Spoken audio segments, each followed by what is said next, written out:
Hai Positive People, kita kembali melanjutkan seri pengajaran kita dalam Matius pasal 18. Kemarin kita sudah menyelesaikan Matius 17. Kali ini kita mengambil Matius 18 ayat 1 sampai yang keempat.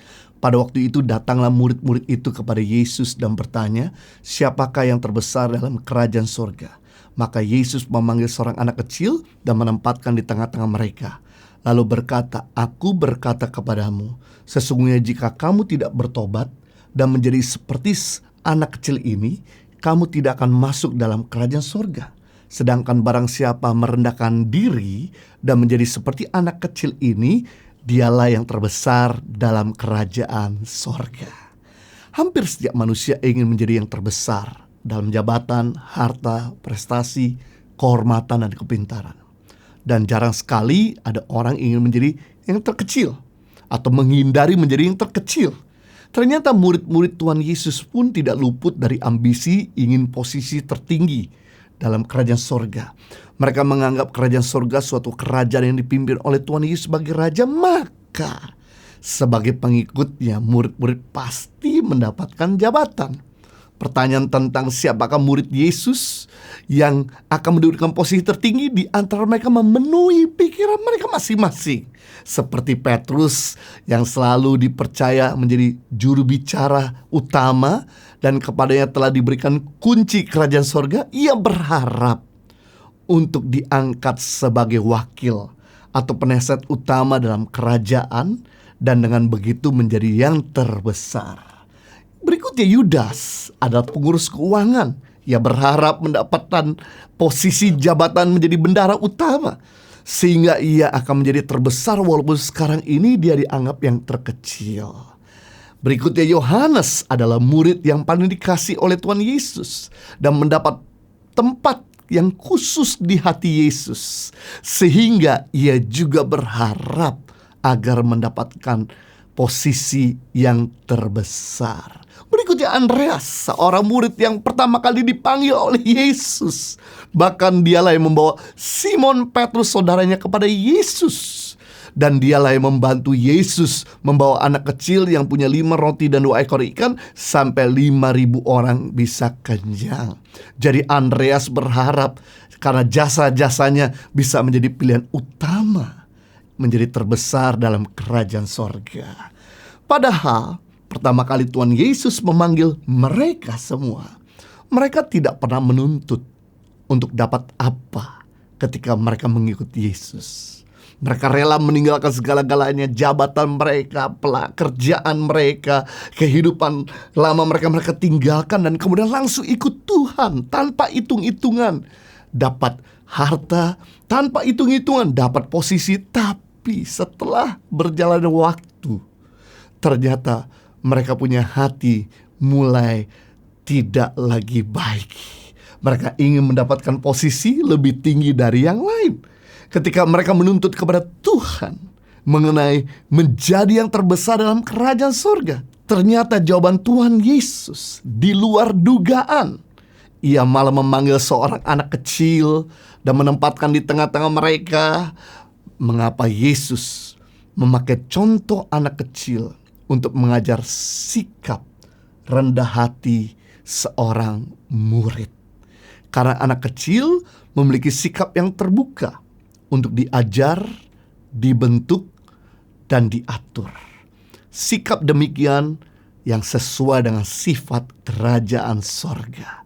Anggota kerajaan sorga bukan terdiri dari orang-orang yang sombong, yang merasa diri pantas, bahkan berjasa untuk mendapatkan kewargaan kerajaan sorga. Justru mereka sadar bahwa hanya oleh anugerah Tuhan mereka boleh menjadi anggota kerajaan sorga yang dipakai oleh Tuhan. Mereka adalah orang-orang yang taat, tunduk, dan siap diatur oleh Sang Raja. Di hadapan Sang Raja, mereka yang terbesar, anak kecil, adalah contoh kepolosan yang mudah dibentuk. Lebih mudah membentuk anak kecil daripada orang dewasa. Karena anak kecil itu seperti semen basah, mudah untuk dididik, mudah untuk diatur, mudah untuk diarahkan, mudah untuk dibimbing. Sedangkan orang dewasa sudah menjadi semen kering, susah dididik, susah diatur, dan cenderung ngeyel. Kami itu sebabnya di Tangan Pengharapan mengadopsi anak-anak sejak kecil, sejak mereka masih PAUD di SD yang berpotensi, kemudian kita adopsi, kita masukkan di dalam asrama ketika mereka lulus SD. Sebabnya kami sedang mempersiapkan 1000 pemimpin bagi bangsa Indonesia. Dan itu semua tidak bisa terjadi kalau kami mengambil mereka sudah jadi dewasa. Karena sudah jadi dewasa, jadi amat sukar untuk kami didik. Tapi sejak kecil mereka mudah untuk dididik. Dan sekarang ini anak-anak di Tangan Pengharapan yang berada di asrama, puji Tuhan, mereka adalah anak-anak yang berpotensi untuk menjadi calon pemimpin bagi bangsa Indonesia. Demikian Tuhan Yesus mau kita menjadi seperti anak kecil yang mudah untuk dibentuk, yang tidak ngeyel, tidak bebal, tidak kurang ajar, supaya mereka menjadi orang-orang yang terbaik dari tangan Tuhan Yesus. Saat kita diproses, jangan berontak, karena sikap ingin melawan bukan ciri daripada karakter kerajaan surga. Kalau Anda ingin menjadi yang terbesar, ketika Anda buat kesalahan, jadilah teachable, rendah hati, untuk ditegur, untuk dikoreksi, untuk menerima masukan supaya kita bisa lebih baik. Saat Anda sedang diproses, jangan marah-marah, supaya Anda bisa dipakai Tuhan sesuai dengan rencananya. Tahukah Bapak Ibu Saudara bagaimana cara Daud mengalahkan Goliat? Jelas memang ada Tuhan di belakang Daud. Tuhan menyertai Daud, tapi cara Daud juga mengalahkan Goliat yaitu dengan 5 batu kecil yang halus yang diambil dari sungai.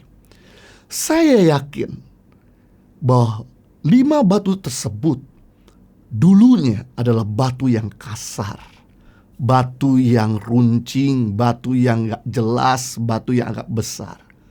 Tapi karena dia mau dibentuk oleh arus air yang keras, oleh benturan batu-batu yang lain, oleh panas dan dingin, dan batu tersebut tidak memberontak dan melawan atau lari, tapi stay di dalam sungai tersebut. Akhirnya batu tersebut yang kasar jadi halus, batu yang besar tadi itu jadi kecil.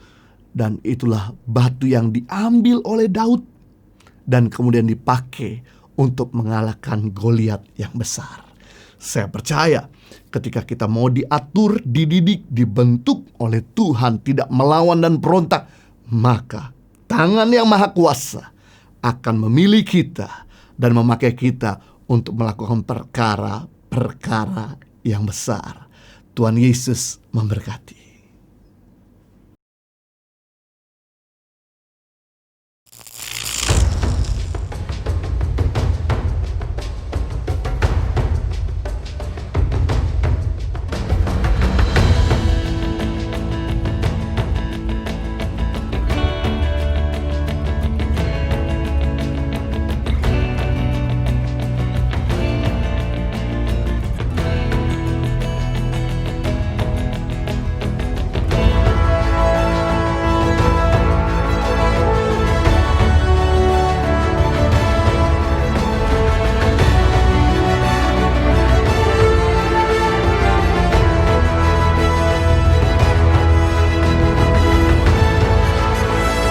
Suka duka, perjuangan guru Tangan Pengharapan dalam membangun pendidikan di pedalaman Indonesia.